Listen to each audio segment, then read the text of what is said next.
സഞ്ജു സാംസൺ അടക്കം 3 മികച്ച ഭാവി താരങ്ങൾ ടെസ്റ്റ് കളിക്കുകയേ വേണ്ട എന്നാണെന്ന് തോന്നുന്നു BCCI തീരുമാനം. ടെസ്റ്റ് റഡാറിൽ നിന്നും ഈ താരങ്ങളെ നിഷ്കരണം BCCI വെട്ടിമാറ്റിയിരിക്കുകയാണ്.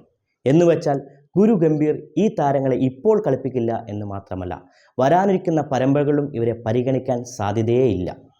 ഇന്ത്യ ഈ വർഷം 10 ടെസ്റ്റ് മത്സരങ്ങളാണ് കളിക്കാനിരിക്കുന്നത്. ആദ്യം ബംഗ്ലാദേശുമായി ടെസ്റ്റ് പരമ്പര, പിന്നെ ന്യൂസിലാൻഡുമായി, അതിനുശേഷം ഓസ്ട്രേലിയയുമായി.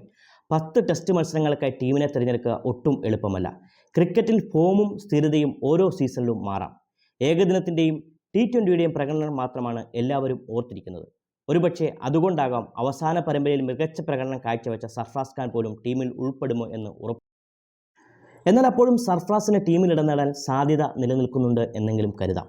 അപ്പോഴും 4 മികച്ച താരങ്ങൾക്ക് ഇത്തവണ ടീമിൽ ഇടം നേടാനാവില്ല. ഇത് ആരൊക്കെയെന്നും കാരണമെന്തെന്നും നമുക്ക് പരിശോധിക്കാം. മലയാളത്തിൻ്റെ പ്രിയ നായകൻ സഞ്ജു സാംസൺ തന്നെയാണ് ലിസ്റ്റിൽ ഒന്നാമൻ. പൃഥ്വി ഷാ, റിങ്കു സിംഗ്, ചഹാൽ എന്നിവരാണ് BCCI ടെസ്റ്റ് ക്രിക്കറ്റിൽ നിന്നും പേരുവെട്ടിയ 4 പ്രമുഖർ. ഇവരെ BCCI ഒഴിവാക്കി എന്ന സൂചന നൽകുന്നത് ഈയിടെ പ്രഖ്യാപിക്കപ്പെട്ട ദുലീപ് ട്രോഫി തെരഞ്ഞെടുപ്പാണ്. ഇന്ത്യയിലെ മികച്ച കളിക്കാരെ ടെസ്റ്റ് ടീമിലേക്ക് തിരഞ്ഞെടുക്കാനുള്ള ഒരു വഴിയായിട്ടാണ് ദുലീപ് ട്രോഫി കണക്കാക്കുന്നത്. ദുലീപ് ട്രോഫി ആദ്യമായി പുതിയ ഫോർമാറ്റിൽ നടക്കാൻ പോവുകയാണ്. കഴിഞ്ഞ വർഷം 5 വ്യത്യസ്ത മേഖലകളിൽ നിന്നുള്ള ടീമുകൾ പങ്കെടുത്തു. എന്നാൽ ഇത്തവണ ടീമുകൾ രൂപീകരിച്ചത് മറ്റൊരു രീതിയിലാണ്. India A, B, C, D എന്നീ 4 ടീമുകളിലായി 60 കളിക്കാരെ തിരഞ്ഞെടുത്തു. കഴിഞ്ഞ വർഷം രഞ്ജിയിൽ മികച്ച പ്രകടനം കാഴ്ചവെച്ചവർക്കാണ് ഈ ടീമുകളിൽ ഇടം ലഭിച്ചത്. ഇഷാൻ കിഷൻ, ശ്രേയസ് അയ്യർ തുടങ്ങി ടീമിന് പുറത്തായിരുന്ന പലർക്കും ഇടം ലഭിച്ചു. ടെസ്റ്റ് ടീമിൽ സ്ഥാനം ഉറപ്പുള്ള രോഹിത് ശർമ്മ, അശ്വിൻ, വിരാട് കോഹ്ലി, ബുംറ എന്നിവർക്ക് ദുലീപ് ട്രോഫി കളിക്കേണ്ട ആവശ്യമില്ല. ടീമിൽ ഇടം ലഭിച്ചവർക്ക് മികച്ച പ്രകടനം കാഴ്ചവെച്ചാൽ മാത്രമേ ഇന്ത്യൻ കുപ്പായത്തിലേക്ക് തിരിച്ചുവരവ് സാധ്യമാകൂ.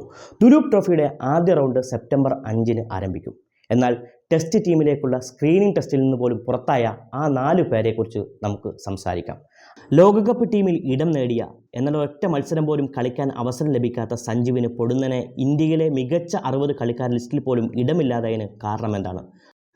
8 വിക്കറ്റ് കീപ്പർമാരെ തിരഞ്ഞെടുത്തപ്പോൾ 16 ഏകദിനങ്ങളിൽ നിന്ന് 510 റൺസും 30 T20 മത്സരങ്ങളിൽ നിന്ന് 444 റൺസും നേടിയ സഞ്ജുവിനെ ഒഴിവാക്കി. ഇതിന് എന്ത് ന്യായീകരണം പറയാം? ദുലീപ് ട്രോഫിയിൽ ഏതെങ്കിലും ഒരു ടീമിൽ തീർച്ചയായും ഉണ്ടായിരിക്കേണ്ടിയിരുന്ന മറ്റൊരു കളിക്കാരൻ റിങ്കു സിംഗ് ആണ്. കഴിഞ്ഞ രഞ്ജിയിലും മികച്ച പ്രകടനം കാഴ്ചവെച്ച റിങ്കു 3 മത്സരങ്ങളിൽ നിന്ന് 42 എന്ന ശരാശരിയിൽ 188 റൺസ് നേടി. 2 ഏകദിനങ്ങളിലും 23 T20 മത്സരങ്ങളും ഇന്ത്യക്കായി കളിച്ചെങ്കിലും റിങ്കുവിന് സ്ഥിരമായി അവസരം ലഭിക്കാറില്ല. T20 ലോകകപ്പിലും റിങ്കുവിനെ പരിഗണിച്ചില്ല. മറ്റൊരു അത്ഭുതകരമായ തീരുമാനം ചഹാലിൻ്റെ അഭാവമാണ്. ഏകദിനത്തിൽ 72 മത്സരങ്ങളിൽ നിന്ന് 121 വിക്കറ്റും T20യിൽ 80 മത്സരങ്ങളിൽ നിന്നും 96 വിക്കറ്റും നേടി പലപ്പോഴും ഇന്ത്യൻ ടീമിൻ്റെ നെടുത്തൂണായി മികച്ച പ്രകടനം കാഴ്ചവെച്ചിട്ടും അദ്ദേഹത്തെ ഒഴിവാക്കി. എന്ത് മാനദണ്ഡം വെച്ചാണ് ഈ താരങ്ങളെ ഒഴിവാക്കിയതെന്ന് ഇനിയും വ്യക്തമല്ല.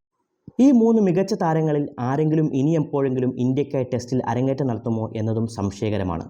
ടെസ്റ്റിൽ അവസരം ലഭിച്ചപ്പോൾ മികച്ച പ്രകടനം നടത്തിയ പൃഥ്വി ഷാ അടക്കമുള്ള പ്രമുഖരും ഒഴിവാക്കപ്പെട്ടിട്ടുണ്ട്.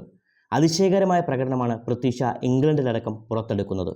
ഇംഗ്ലണ്ടിൽ പോയി 42 ശരാശരിയിൽ 3 അർദ്ധ സെഞ്ചുറികളും ഒരു 97 റൺസും നേടി പൃഥ്വി ഷാ ഉയർന്ന നിലവാരമുള്ള പ്രകടനമാണ് അവിടെ കാഴ്ചവെക്കുന്നത്.